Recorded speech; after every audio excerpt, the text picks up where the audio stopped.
আসসালামু আলাইকুম, welcome to Sultan pigeon loft.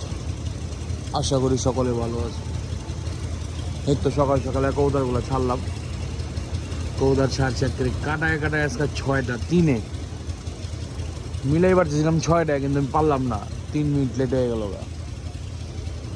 এখন বাসটা আছে 6টা 33। মোটামুটি আধা ঘন্টা ধরে উঠতেছে। কয়েকটা আছে মাঝখানে, কয়েকটা আছে আর টুপড়ের, কয়েকটা আছে একেবারে সুপার সুপার পিনে। যাই হোক, আল্লাহর কাছে লাখ কোটি শুকর যে উঠতেছে। কারণ এই কয়দিন নিয়ত করছে যে একেবারে ফার্স্ট আওয়ারে কবুতর ছাড়ুম। কারণ 7টা বাজে গেলে আবহাওয়া গরম হয়ে জায়গা, এর লেগে ফার্স্ট আওয়ারে ছাড়তেছি, মোটামুটি উঠতেছে আলহামদুলিল্লাহ। আর আরেকটা কথা, কয়েকজন ভাই আমার জিজ্ঞেস করছিলেন, ভাই কবুতর যে ভাই মজা আসতেছে না, ভাই মজা আসার জন্য কি করব এটা, আর মজা যে আসে এটা কীভাবে বুঝবো? ভাই আমি যে জিনিসটা বুঝি, কবুতর যখন মজা আসে, মানে আমি আমার অভিজ্ঞতায়, আমি এতদিন কবুতর পাল্টাছি, এতদিন করলে ভুলিব, অল্প কয়েকদিন, বেশি না পাল্টাছি। আমি যেটা শিখছি আর কি, দেখা প্র্যাকটিক্যালি সবাই আরও ভালোভাবে বুঝতে পারে, সবার আরও অন্য সবার আরও তীক্ষ্ণ জ্ঞান আছে। আমি আমার ক্ষুদ্র জ্ঞানে যা বুঝছি, যে কবুতর বাড়ির উপরে 3 চক্করে নেমা যায় পারে, ওই কবুতর বাড়ির উপরে নামতে সময় লয় অন্তত 20 থেকে 25 চক্কর। তাও নামবো না, নামবো ছোঁয়া দিব আবার উঠে যাবো।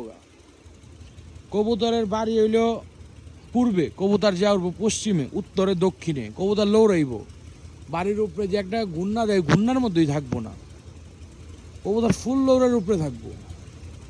যখন এইরকম কিছু সিমটম দেখি, বা কবুতর উপরেতে যখন উপরে যে ফট করে নিচে একটা মোচড় দিয়ে নেমে গেল, আবার ফট করে মোচড় দিয়ে উপরে উঠে গেল, যখন এই সিমটমগুলো দেখি, তখন আমি আর কি মনে মনে ধরে নেই যে না, কবুতর মজে চলে আইছে।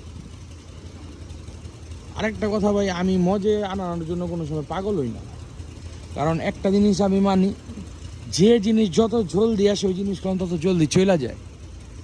জি, আজকে অক্টোবরের 27 তারিখ, কিন্তু আমি এখনও চাই না আমার কবুতর মজা আসুক, আবহাওয়াটা ঠান্ডা হোক, আরও আবহাওয়াটা একটু সুন্দর হোক, আমি তখন চাই মজা আসুক।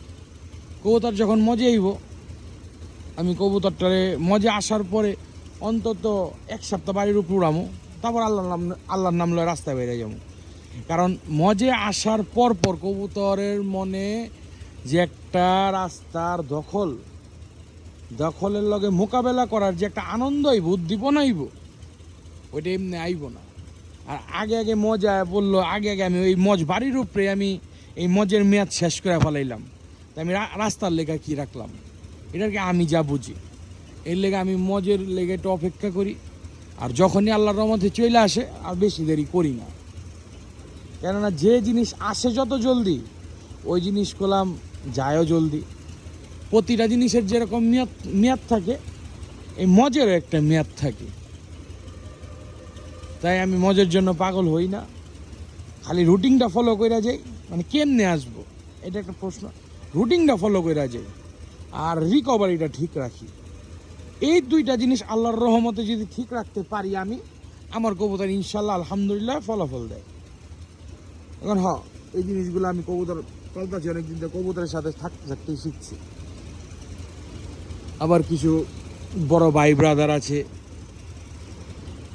কিছু ওস্তাদ আছে, কিছু চাচা আছে, ওনারা অনেক সময় পরামর্শ দেন, উপদেশ দেন। ওই কম বেশি সব কিছু মিলেই এই হালকা পাতলা যা জানার জানি। যাক, আল্লাহ পাক যারা এই যে সামনের থেকে ইচ্ছা কইরা, আমি আবার একটা আলহামদুলিল্লাহ আল্লাহর কাছে লাখ কোটি শুকর, আমি যে আমার মুরব্বীগুলো পাইছি, হাইদা আমার উপদেশ দেয়, জিগাইতে হয় না, হাইদা উপদেশ দেয় আমারে। তো বুঝেন এরকম কয়জন দেয়? হাইদা আমার উপদেশ দেয়, মানে এরাও চায় যে আরেকজনের ভালো হোক। আমি মনের থেকে দোয়া করি আল্লাহ পাক ওনাদের পরিবার সহ সকলে আল্লাহ পাক হেফাজত করুক। যাই হোক, কোনো ভুল টুটি হলে ক্ষমা সুন্দর দৃষ্টিতে দেখেন ভাই, কারণ আমি মানুষ, আমার ভুল হইতেই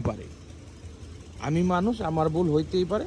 আপনার কাছে অনুরোধ, কোনো ভুল টুটি হলে ক্ষমা সুন্দর দৃষ্টিতে দেখেন। আমার চ্যানেলটারে সাবস্ক্রাইব করেন, পেজটারে ফলো দিয়েন। আমি পাল্টাছি কবুতর এখন আরও অনেক আল্লাহর রহমতে আল্লাহর বান্দার আছে, যে এই আমি যে কথা কইলাম, উনারা এটা আরও বহুত আগে এটা যাই না ফেলাইছে, আরেকজনে জানাই দিছে। আমি পালি কবুতর অল্প দিন ধরে লেগে, হয়তো আমার জানতে দেরি হয়েছে, থাক, সবাই দোয়া রেখেন, 5 ওয়াক্ত নামাজ পড়েন। আসসালামু আলাইকুম।